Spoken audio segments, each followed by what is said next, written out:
Hey, everybody, thanks for joining us here on 9 News Watch for a detailed look at the Von Miller trade. Von Miller going to the LA Rams after, 11 plus years here in Denver, drafted second overall back in 2011. But we're now joined by 9 News Broncos Insider Mike Klis for a bit more on the trade. Mike, obviously, this had been kind of rumored and floated around for weeks, maybe even years here, but it finally happens. Von Miller goes away.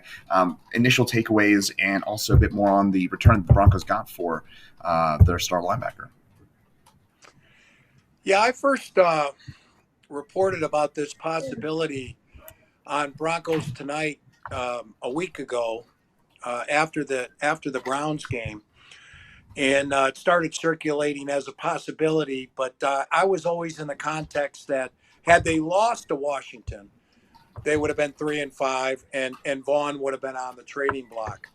That they won, and they won without him, and Vaughn had the ankle injury. I wasn't sure. I wasn't sure that George Paton would have traded Von Miller, but it was something that Vaughn and his agent Joby Brannion had talked about. There were some other contenders that were interested in Vaughn. I understand that there were 4 teams to various degrees, and some of them might have been they actually, never made an offer. But, you can suspect the Cowboys, the Arizona Cardinals, where Vance Joseph is, and had a couple nice years with Vaughn. Maybe Buffalo was another team that was interesting because they needed pass rushers. But I do think Vaughn likes LA. He spends a lot of time out there in the offseason. The Dancing with the Stars that he had a few years ago. He got caught up in that LA vibe. I think what we know of Vaughn is he's got a lot of LA vibe in him. And so it's a good match for him. They're a heck of a team. They're 7-1. They got a quarterback that they haven't had since Peyton Manning retired. So it was good for Vaughn. And for the Broncos, they were talking with the Rams. And what I understand, they were talking. They wound up with a second and a third, but the Broncos also threw in $9 million of the $10.5 million Vaughn has left coming to him.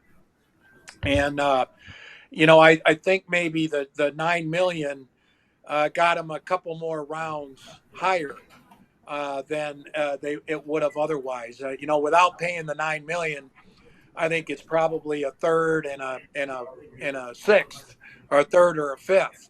They throw in the $9 million, they get a second and a third. It's an interesting way of doing business for George Paton. The Broncos almost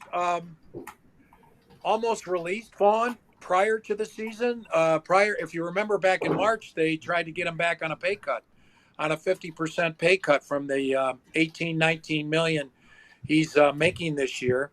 Vaughn said no, and the team brought him back at his 19 million anyway. He got an extra million for that 17th game, by the way. He signed earlier than the newest collective bargaining agreement. So instead of 18 million on the final year of his contract, he's getting 19 million and change. They almost did it then. They decided to give another chance, and it looked like Vaughn and the Broncos were off to a great start. 3-0. He had 4 sacks. And then the wheels came off on the franchise, and Vaughn had trouble getting going after the team fell apart. And I guess it's best for both sides, especially when you consider Vaughn probably would have signed with another team after this year when he became a free agent.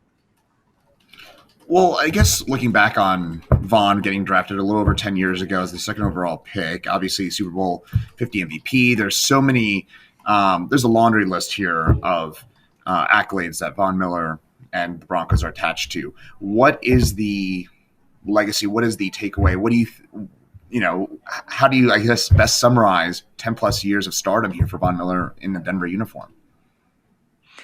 I think there's 2 big highlights to his legacy. One is he won Super Bowl 50 for him. I mean, he won that game. He single-handedly won that game.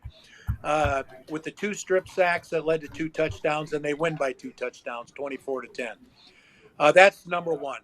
And number two is if not the best defensive player in Broncos history, right there with Champ Bailey as one of the two best defensive players in Broncos history. It's hard. Don't just because Vaughn got traded today, don't forget about Champ Bailey, who was a first ballot Hall of Famer. And Champ Bailey spent 10 years here also. And he just didn't start his career here. Vaughn started his career. It looks like he's going to finish somewhere else. I do think the Rams want him long term, by the way, not just as a rent a player. But that's it. Those are the top two defensive players in Broncos history. Vaughn is one of them. Apologies to Randy Gradishar, who's not in the Pro Football Hall of Fame yet, but he deserves to be in the discussion too for all-time best Bronco defensive player. But Vaughn was the best pass rusher. He broke Simon Fletcher's record a couple of years ago. The only thing with Vaughn is, Vaughn's best years were a couple of years ago. In 2019, he only had 8 sacks, so he was down production-wise. 2020, he missed the whole year with the ankle. In 2021, after a fast start, he's still at 4.5 sacks after 8 games. So, you always want to trade high, buy low, and I think it's a couple years past Vaughn's high as far as how good he is with the career. Now, with the Rams are going to be ahead. They got Matthew Stafford. They got an offense scoring 30 points a game. Vaughn might flourish with that team as the other team is trying to play catch up and has to pass all the time. That's Vaughn's cup of tea, and that's what happened during the Peyton Manning years. The Broncos were always up by a couple touchdowns. Vaughn could pin his ears back and go rush the passer. He hasn't been able to do that since Super Bowl 50, since 2015. So I think maybe Vaughn wasn't necessary. I think, he tried. He did the best he could here. But the team wasn't necessarily built the way it was constituted to bring out the best in Vaughn. Maybe the Rams will do that. And the Broncos just have to retool. Let's face it. They're 4-4, but no one thinks they're a Super Bowl contender.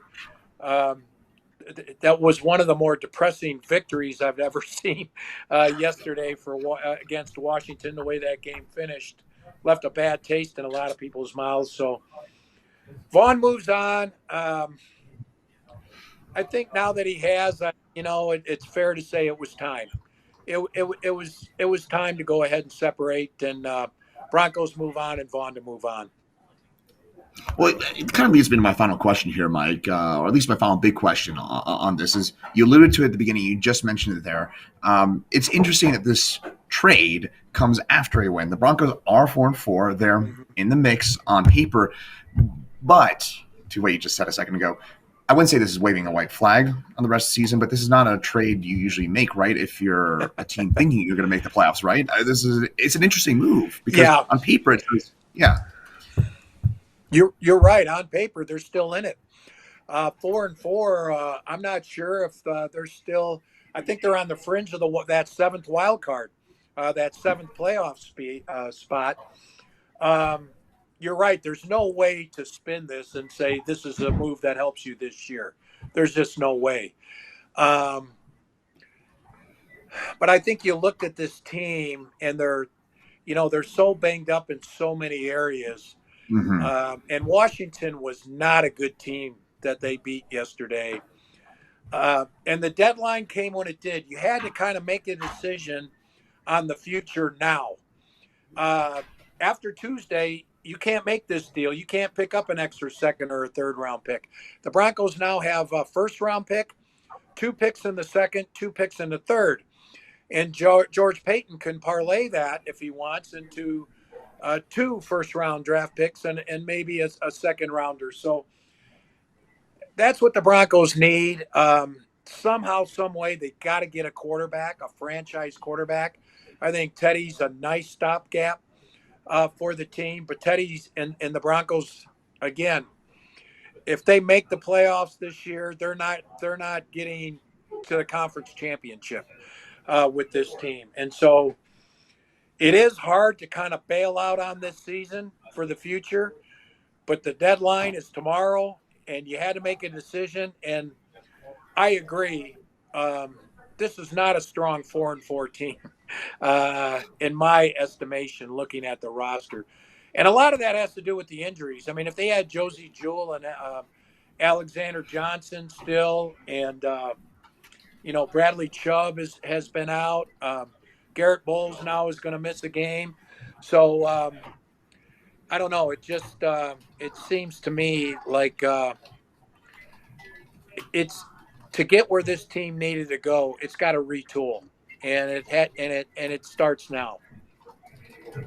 It's fascinating that again it happens here year number 11 for Von Miller, and he's gone. It's kind of unbelievable to think that Colorado sports losing Nolan Arenado and Von Miller in the same year, but unbelievable. But Mike, we really appreciate a few minutes of your time and your expertise on the subject. Mike Klis, our Broncos insider here at 9 News. A few minutes of your time. Again, appreciate it. Von Miller traded to the LA Rams for a second and a third round pick in 2022. Yeah, Chris, and along those lines, the Broncos paid $50 million to get rid of Arenado, and the Broncos paid $9 million of $10.5 million to get rid of Von Miller. It's a different age. These guys make so much money, and the economics are so much a part of this. It's a little strange. It's definitely a little strange. I mean, could go on about it all day. I really think there's a lot of different avenues that I was thinking about that I really didn't want to ask you about. But again, I know Mike today is busy for you, so I really appreciate you making time for us. Thanks a lot, Chris. Enjoyed it.